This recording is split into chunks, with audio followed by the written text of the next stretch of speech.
नमस्कार भाइयों और बहनों, इस कहानी के सभी पात्र और घटनाएं काल्पनिक है। इसका किसी भी जीवित या मृत व्यक्ति से कोई भी संबंध नहीं है और अगर इत्तेफाक से संबंध आता भी है तो वो एक संयोग समझे।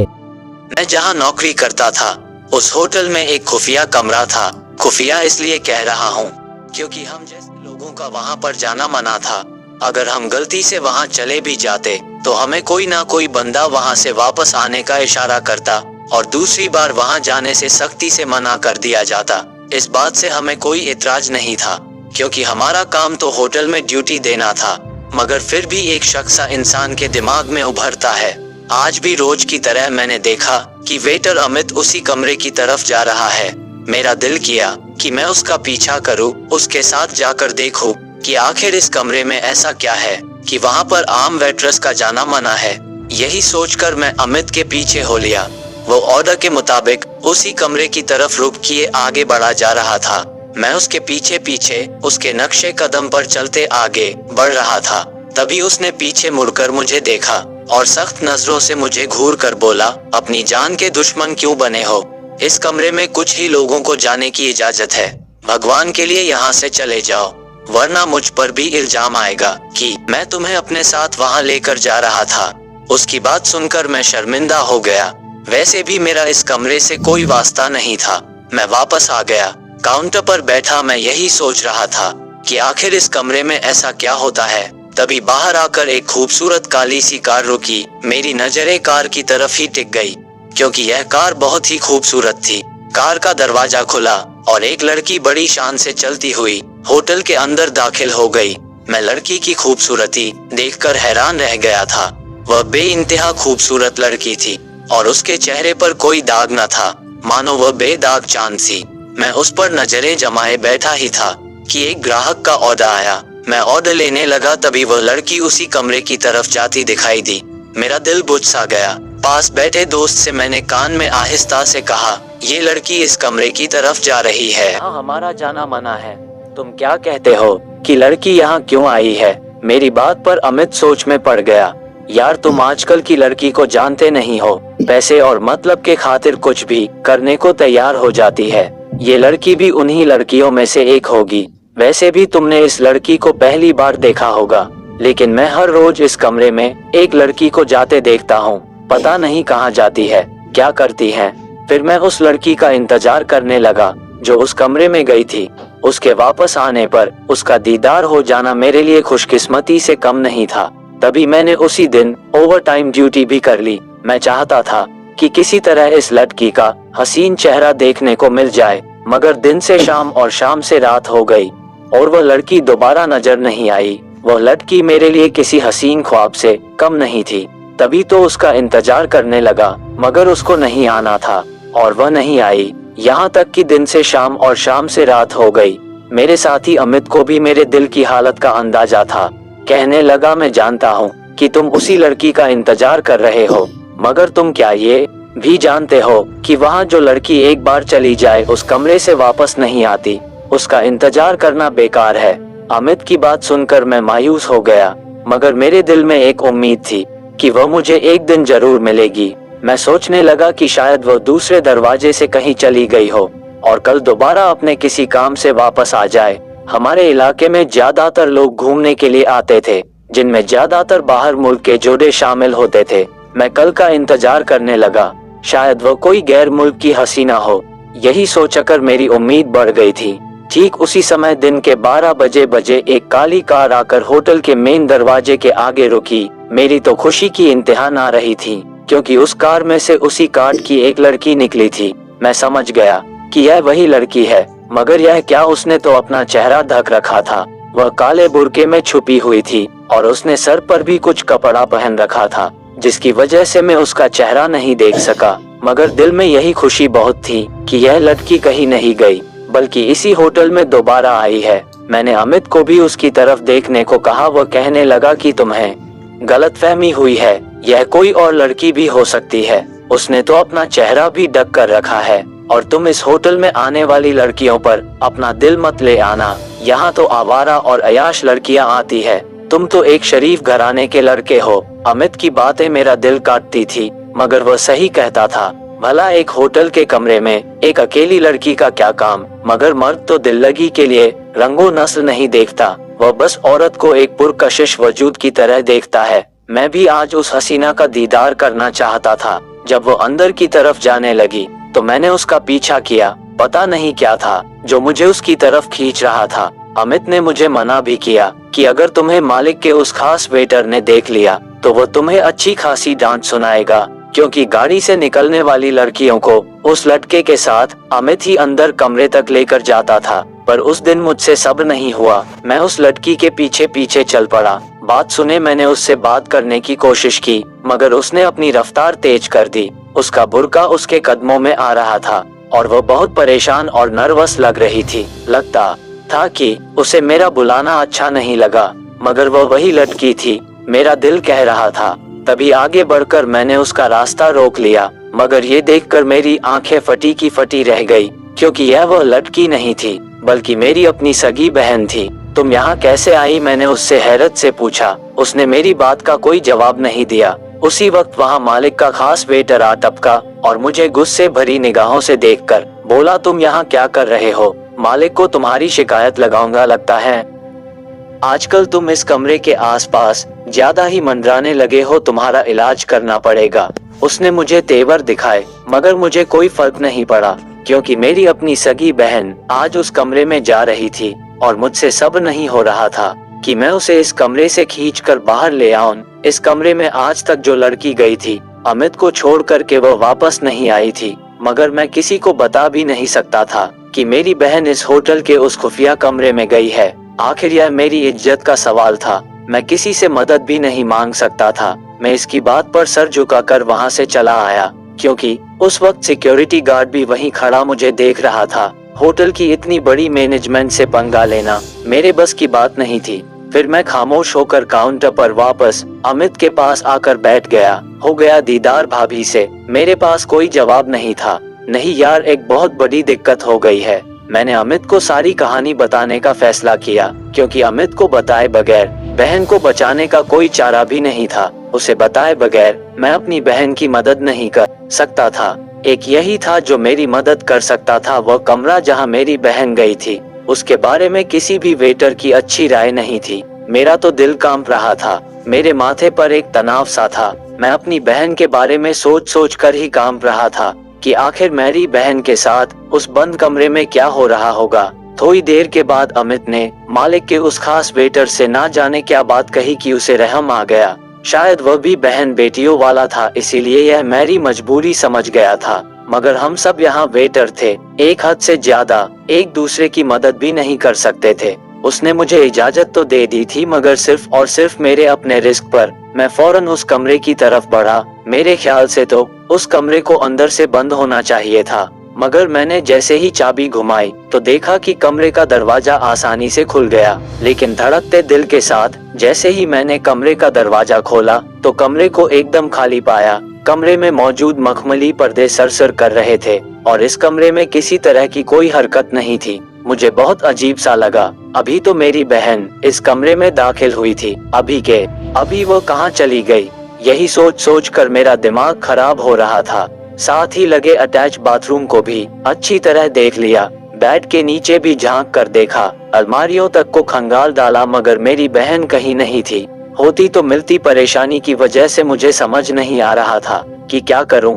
इतने में बाहर से किसी के कदमों की आवाज सुनाई दी। यह वही लड़का था जो मुझे बाहर आने का इशारा कर रहा था। मजबूरन में फौरन उस कमरे से बाहर निकला। बाहर निकलते ही मैंने उस लड़के से पूछा, तुम इस कमरे में क्या करने आते थे? ये कमरा तो खाली है, उसमें तो कोई नहीं है। मैं तो यहाँ शरबत देने आता था।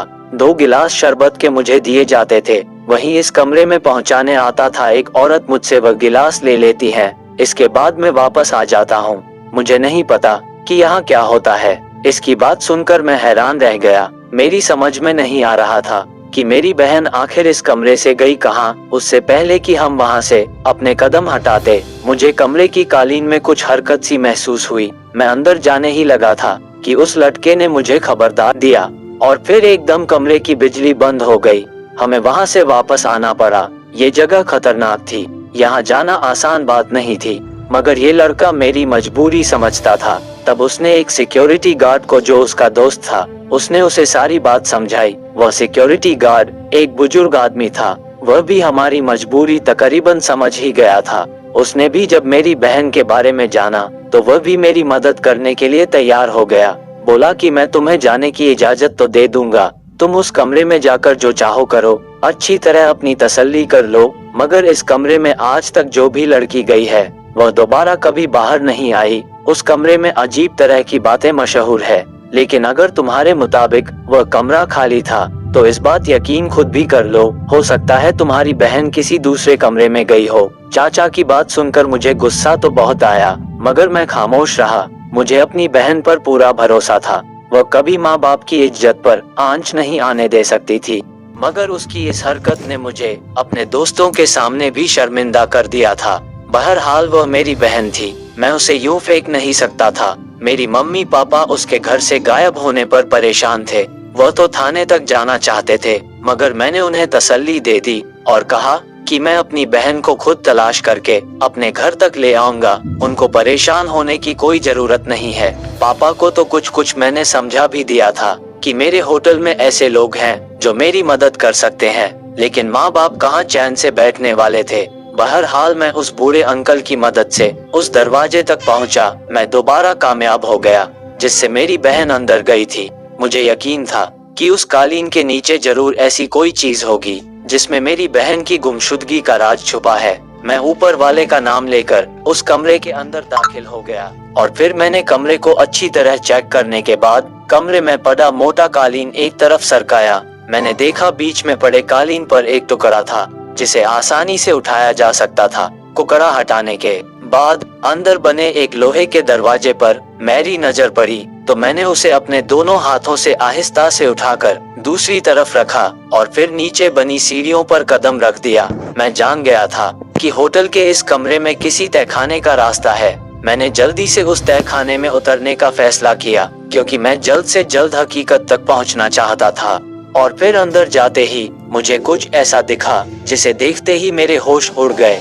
अंदर जैसे एक पूरी दुनिया आबाद थी। हर तरफ खूबसूरत कमरे बने हुए थे और टाइलों की ऐसी चमक थी, मेरी आंखें हैरान हो रही थी। लगता था कि यहाँ पर मौजूद लोग दूसरी ही दुनिया के रहने वाले हैं। हर तरफ खूबसूरती ही खूबसूरती थी। पूल के पास बैठी लड़कियाँ बेहद हसीन लग रही थी। लड़कियों की तादाद कोई तकरीबन 10-12 के करीब होगी, जबकि अमित के मुताबिक यहाँ तक 50 लड़कियाँ आकर होटल के कमरे में गायब हुई थी। मुझे अपनी बहन को ढूंढना था, मगर अभी मैं हैरान परेशान खड़ा उस महल जैसे तहखाने को देख रहा था कि मुझे अपने पीछे किसी के होने का एहसास हुआ। और इससे पहले कि मैं पीछे मुड़कर देखता, किसी ने मेरे सर पर दबाव डाला। कोई चीज मेरे सर पर मारी गई और फिर मैं बेहोश गया। जब मेरी आंख खुली तो कई घंटे गुजर चुके थे, मगर मेरी खुशकिस्मती कि मैंने अपने सामने उसी सिक्योरिटी गार्ड को पाया जिससे कुछ देर पहले ही मेरी मुलाकात हुई थी। मैंने उससे पूछा कि मैं कहाँ हूँ। उसने बड़ी मुश्किल से बताया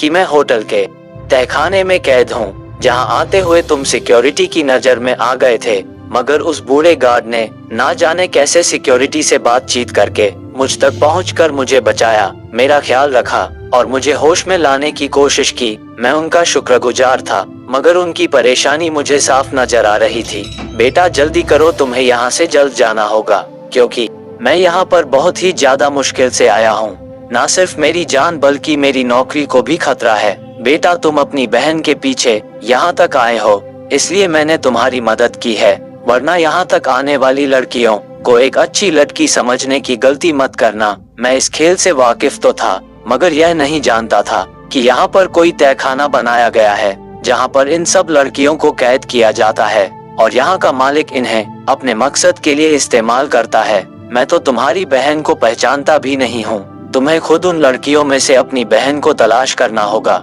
उसके बाद मैं तुम्हें एक रास्ता बताऊंगा जिससे होते हुए तुम इस तहखाने से बाहर निकल जाओगे। मगर ध्यान रहे, कोई चालाकी दिखाने की कोशिश मत करना। सिर्फ अपनी बहन को यहाँ से लेकर जाना, कोई चीज उठाना मत और ना ही किसी से कोई फालतू की बातें करना। मैं तुम्हारे लिए सब इंतजाम कर दूंगा। जल्दी से जाकर अपनी बहन को पहचानो। मैं बूढ़े अंकल की बात सुनने के बाद वहाँ से उठा और उठकर दूसरे कमरे में आ गया जो खुले हाल जैसा था। मेरी नजर उसी लड़की पर पड़ी जो मासूम सी सूरत बनाए उन सब लड़कियों में अलग ही नजर आ रही थी। मुझे जल्दी से अपनी बहन को तलाश करना था, मगर मुझे इसकी जरूरत नहीं पड़ी। मेरी बहन कहीं अंदर वाले कमरे से भागती हुई आकर जोर से मुझसे लिपटी और रोने लगी। अपनी बहन को ऐसी हालत में देखकर मेरा सर शर्म से झुक गया और बिना किसी बातचीत किए उसे वहां से बाहर ले आया। बूढ़े गार्ड के बताए हुए रास्ते से मैं वहां से निकल गया। उस लड़की का ख्याल मुझे अभी भी सता रहा था।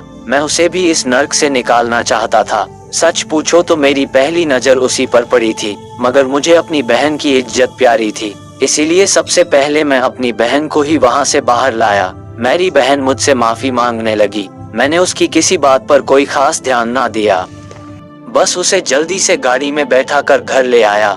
घर आकर मैंने उसे गाड़ी से घसीटते हुए बाहर निकाला और माँ बाप के सामने किसी मुजरिम की तरह पेश किया। वह भी डर के मारे कांप रही थी। उसने बताया कि वह वहां किसी से मिलने नहीं, बल्कि एक नौकरी की तलाश में गई थी, जिसके बारे में बताया जा रहा था कि सैलरी बहुत ही ज्यादा है। मेरी बहन मेरी मदद करना चाहती थी, मेरा बोझ कम करना चाहती थी, इसलिए उसने ये कदम उठाया। वह जानती थी कि मैं इस होटल में पहले से ही जॉब करता हूँ, इसीलिए उसे यहाँ के लोगों पर भरोसा भी था, क्योंकि मैं घर में अपने बॉस, अपने मैनेजमेंट की हमेशा तारीफ किया करता था। वो मुझे बिना बताए अपनी जॉब का सरप्राइज देना चाहती थी, मगर मेरी बहन को शायद इस जालिम जमाने का नहीं पता था। यह जरूरी नहीं है कि हर अच्छा नजर आने वाला इंसान अंदर से भी अच्छा हो, उसके कई रंग हो सकते हैं। हम सब शुक्रगुजार थे कि मेरी बहन एक बड़े हादसे का शिकार होने से बच गई। मैंने अमित और उसके दोस्त और सिक्योरिटी गार्ड से दोबारा बात की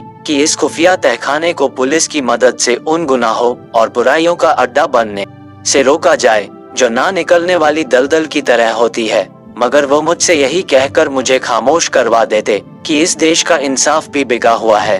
अगर तुम ये कोशिश करोगे तो अपनी भी जान से जाओगे, जो हुआ उसे भूल जाओ। मगर मैं आज तक उस हसीना का चेहरा भुला नहीं सका जिसे मैंने पहले दिन उस होटल के दरवाजे से अंदर आता देखा था। मैं अपनी बहन की इज्जत बचाने में तो कामयाब हो गया, मगर अपनी मोहब्बत हार कर हमेशा के लिए खुद को हारा हुआ महसूस कर रहा हूँ, और आज भी मैं खुद को उस लड़की का मुजरिम समझता हूँ। आपका क्या कहना है इस कहानी के बारे में कमेंट करके हमें जरूर बताएं।